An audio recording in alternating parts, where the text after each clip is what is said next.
$150. We don't serve beggars here.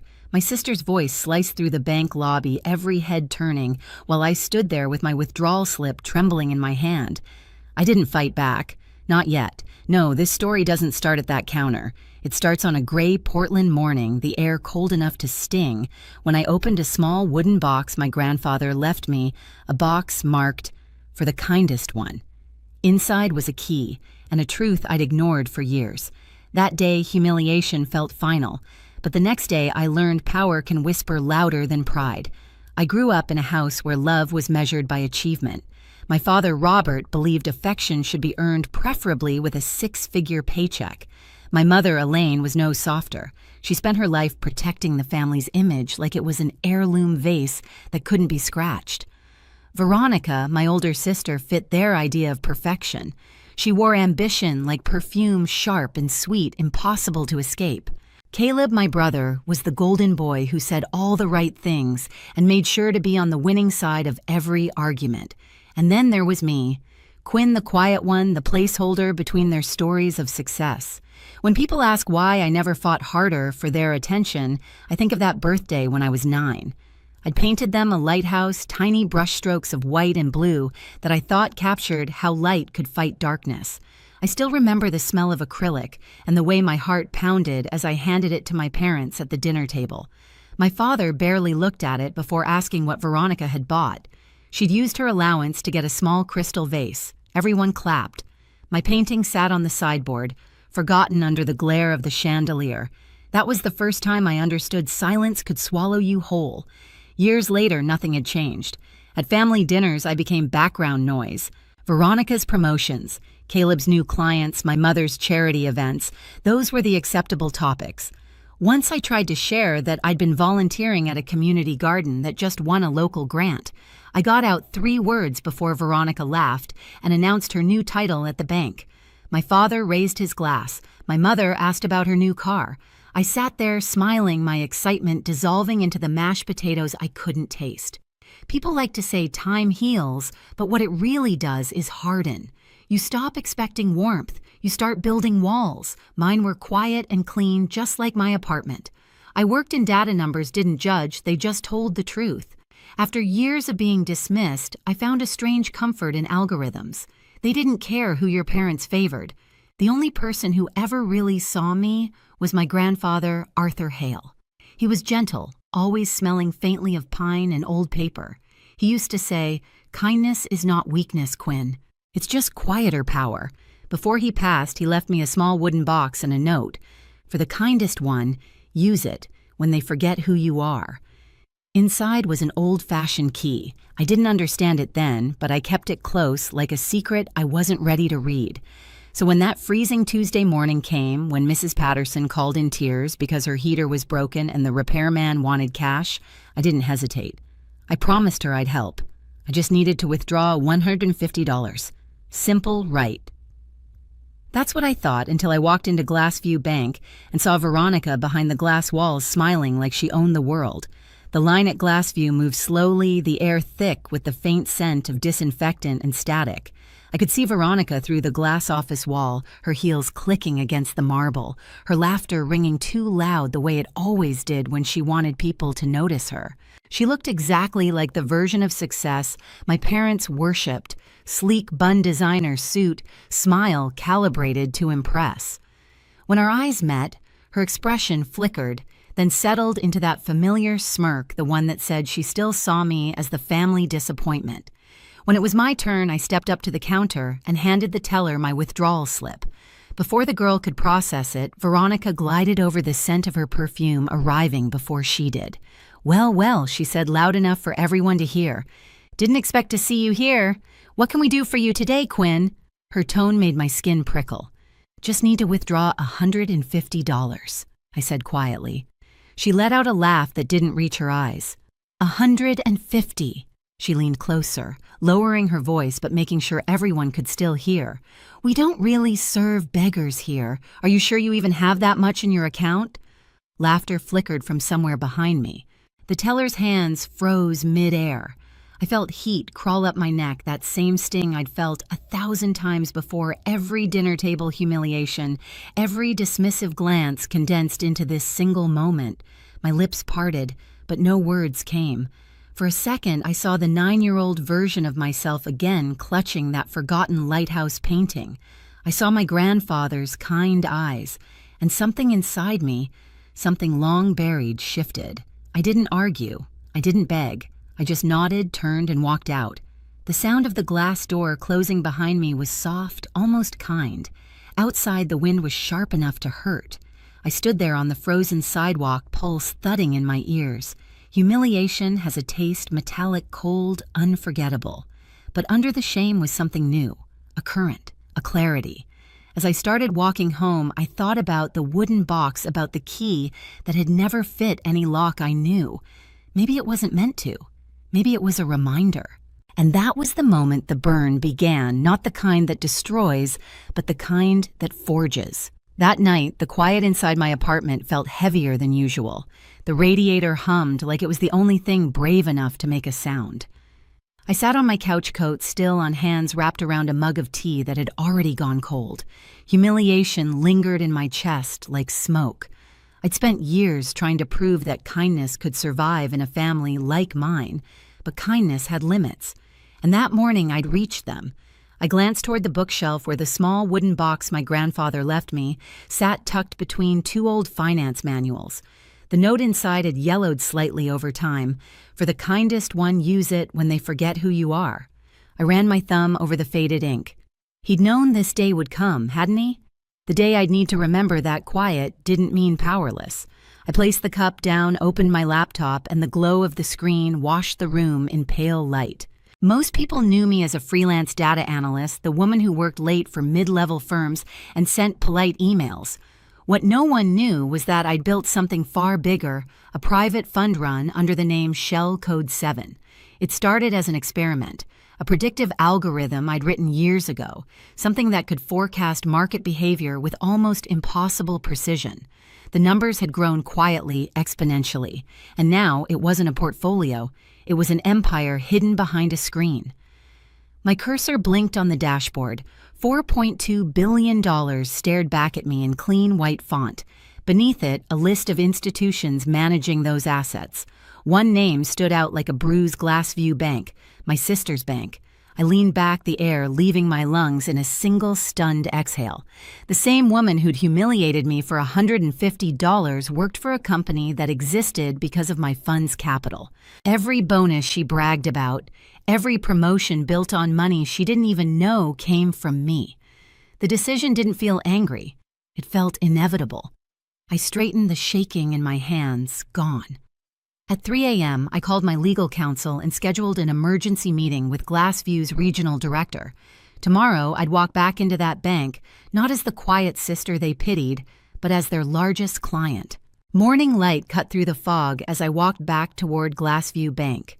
The same doors that had hissed shut on my humiliation now parted quietly for me. I'd chosen a navy dress, simple and neat, my hair pinned low, no armor except self-control. Mr. Linton, the regional director, was waiting near the entrance, nervous, his phone clutched like a lifeline. "Ms. Dove," he said, almost bowing. "It's an honor." I gave him a small nod. His voice trembled. "This way, please." Employees looked up as I passed. Yesterday, I was invisible. Today, every whisper followed me. Veronica was standing by her glass office, mid-conversation, smile fading when she saw me. Confusion first, then irritation. She started walking over, ready to dismiss me again. Then Mr. Linton stepped forward, eyes wide with worry. "Branch Manager Veronica Hale. This is Ms. Dove, representative of Shell Code 7. The name hit her like static. She blinked. Shell Code. What I didn't answer. "Mr.?" Linton gestured toward her office. "Let's talk inside." We entered the same room where she'd once laughed about beggars. The blinds reflected faint stripes of winter light across the table. I took the visitor's chair. Mr. Linton remained standing. Veronica hovered, arms folded tight. "What's this about?" she asked. I folded my hands calmly. Shell Code 7 has concerns about Glassview's management practices, specifically this branch. Mr. Linton jumped in before she could speak. "We've been instructed to perform an immediate risk reassessment, Ms. Hale. Please listen carefully." Her eyes darted between us. I don't understand." "You don't need to," I said quietly. "It's already been decided.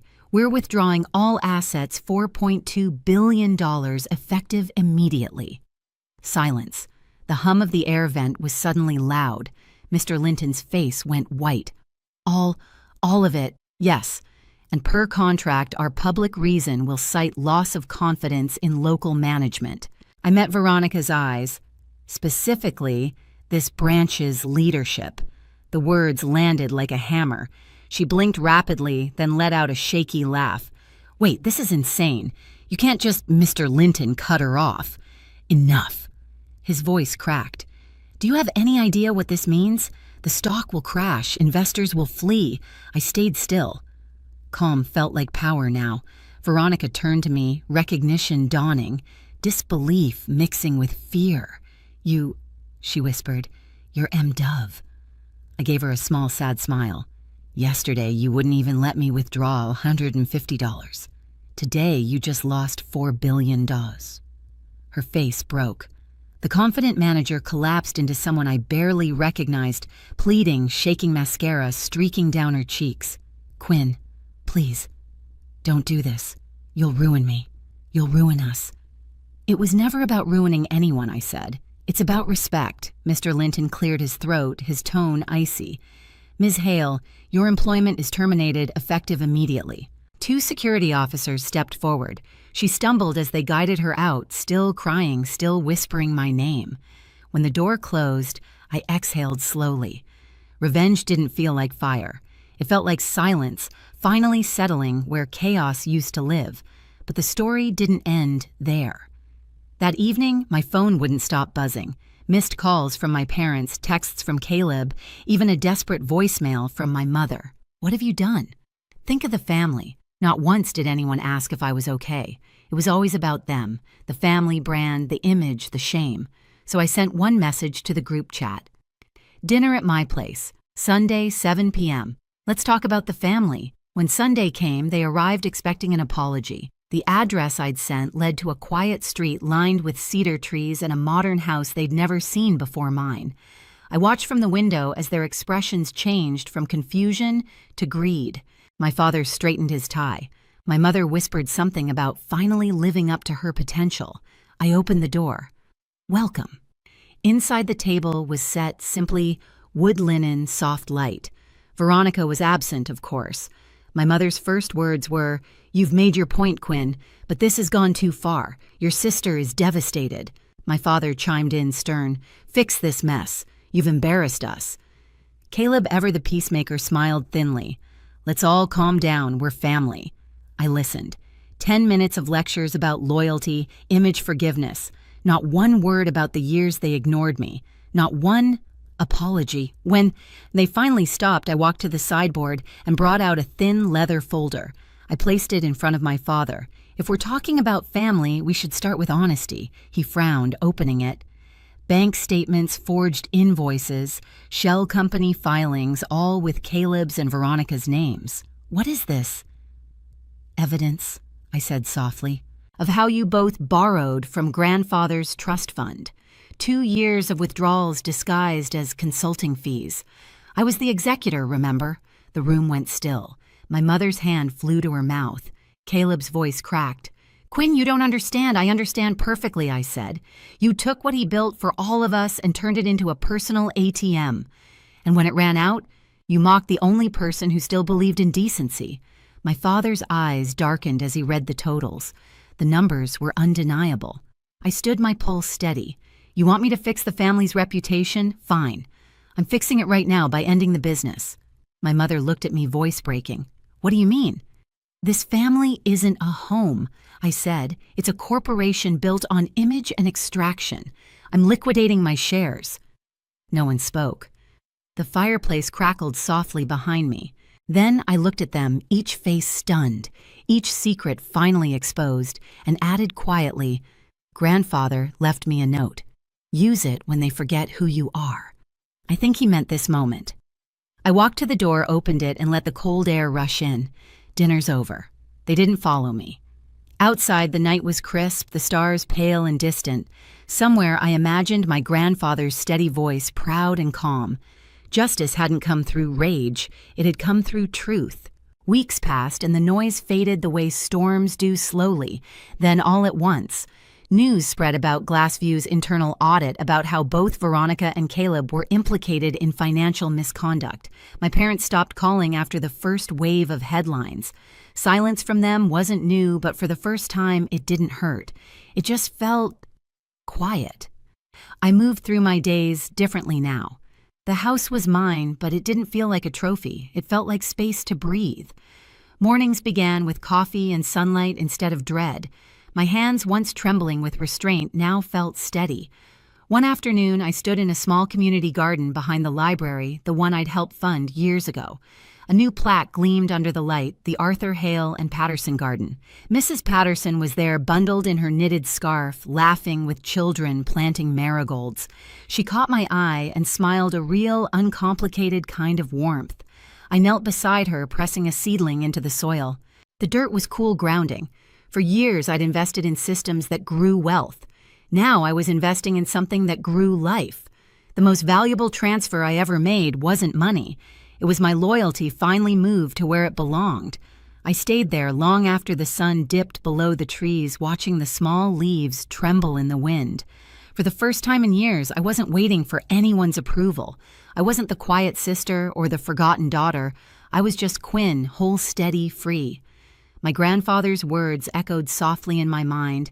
Use it when they forget who you are. I finally understood. Power isn't always loud.